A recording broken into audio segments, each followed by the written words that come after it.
এজন্য ফেসবুক থাকাটা দোষের কিছু না, তবে ভালো কাজে আমরা ব্যবহার করব, ঠিক কিনা? আপনার ফেসবুক শেয়ারিং আপনার জান্নাতি বানাতে পারে, আর আপনার ফেসবুক শেয়ারিং আপনার জাহান্নামের লাকড়ি বানাতে পারে। চিল্লায় বলেন ঠিক কিনা? So the decision is yours. সিদ্ধান্ত আপনাকে নিতে হবে, আপনি কিভাবে করবেন। যে কোনো বিপদে ওয়া ইলা রাব্বিকা ফারগাব, কোন দিকে মনোনিবেশ না করে কার দিকে মনোনিবেশ করব?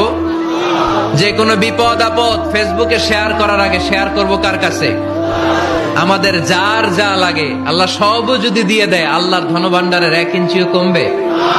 হাদিসে কুদসিতে আল্লাহ বললেন, লাউ আন্না আউওয়ালাকুম ওয়া আখিরাকুম ওয়া ইনসাকুম ওয়া জিন্নাকুম, পৃথিবীর সব জিন, পৃথিবীর সব মানুষ বিশাল মরুভূমিতে দাঁড়িয়ে যদি আমার কাছে চাইতে শুরু করে, আল্লাহ এটা দাও, ওটা দাও, ওটা দাও, আমি আল্লাহ তোমাদের সব চাহিদাও যদি মিটিয়ে দেই, আমি আল্লাহর ধনভাণ্ডারের 1 ইঞ্চিও কমবে না। এজন্য চাইবো কার কাছে?